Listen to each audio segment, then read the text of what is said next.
All right, so this is an activity, okay, where we're going to be kind of gaining some experience with interpreting climatograms, okay, and we're going to be tying that into the factors and components of climate. Okay, so we're going to be tying those two topics together in this activity. So what we'll be doing is looking at the climatograms of various Canadian cities. Okay, these are three of them here. Okay, we got Vancouver, we got Medicine Hat, we got St. John's, and we can clearly see that those three cities have very different climates.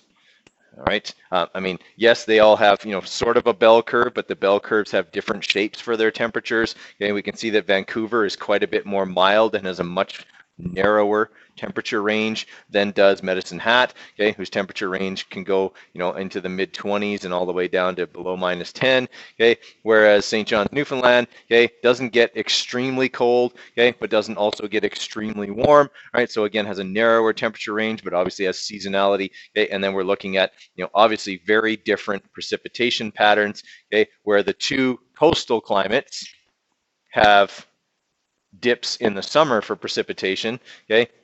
Medicine Hat's wettest part of the year is in the summer, but obviously it gets far less rain than those two. Okay, so those are the kind of things we're going to want to look at when we're comparing climatograms. Now, there's quite a few more. Okay, I've got them for all the listed cities here. We've got Halifax, St. John's, Newfoundland, Charlottetown, PEI, Prince Rupert, BC. Okay, so you can see that they all have very different shapes. Okay, so the first part of this is going to be looking at the climatograms and deciding with your group, okay, and you can have groups of like 3, okay, probably is a good size. You're going to decide with your group, okay, which cities have climatograms that look similar. Now, it can't just be they have the same shape. You need to look at the scales, okay, because in searching for all these climatograms, okay, it was hard to find climatograms for all the cities I needed, so they don't all have the same scale on the side. Right, so you really need to look at that. It's very easy to make a place that's very dry look like it's very wet by just making a really crazy scale for the precipitation.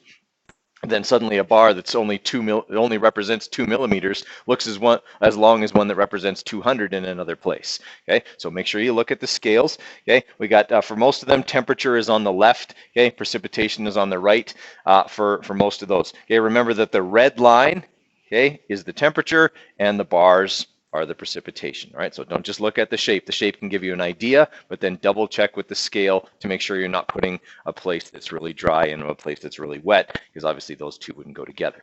All right, so the first thing that you need to do is with your group, decide what cities belong together based just on the graphs. Okay, when you're done with that process, you should have 5 to 7 different groups. Okay, if all you've got, but at the end of that process is, well, all the Canadian cities fit into 3 climate categories, you weren't specific enough. Okay, there should realistically be between 5 and 7 different climate groups that the Canadian cities would fit into. All right, everybody with me there?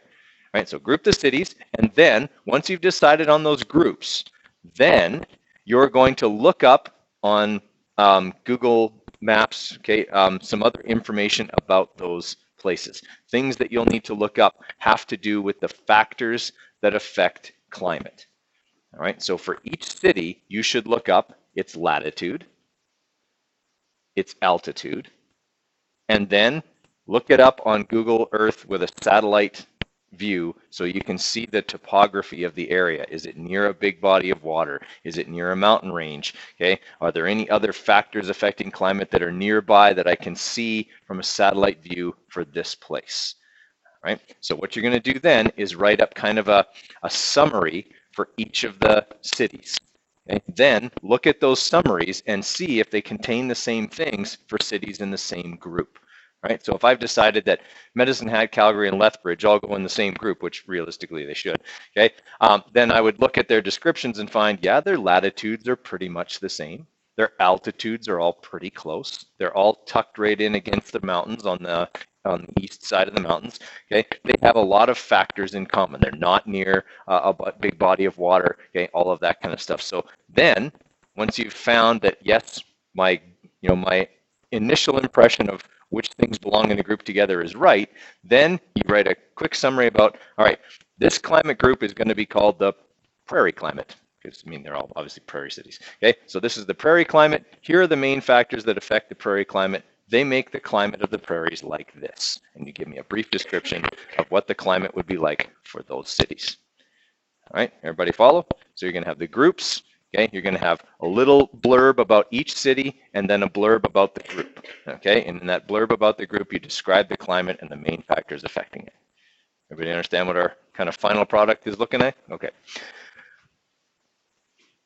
Okay, so that goes back to here. So you do have to have a hypothesis. There's no design because this isn't an experiment, it's an activity. Okay, this is more of a research thing as opposed to a, oh, I've got a manipulated variable and a responding variable. We don't. Okay, so you'll still have a hypothesis. What factors can affect the climate of an area? So in your hypothesis, you can start with, okay, if the following factors affect climate, okay, and you can list a few of them. We know which ones are kind of really important.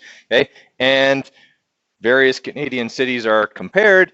Then tell me about what some of the groups might look like.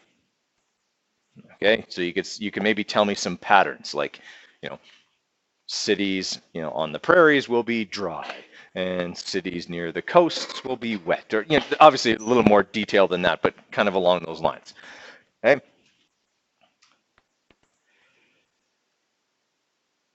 So we've talked about the procedure here, okay, and we talked about how you're going to have to look them up in an atlas, write a brief description including latitude, altitude, okay, and all that kind of stuff, right? And then in your analysis and interpretation, we've talked about that as well, okay? Group the different climates, okay, based on your findings, give them names, okay, like Atlantic climate, mountain climate, prairie, whatever you want to decide, okay?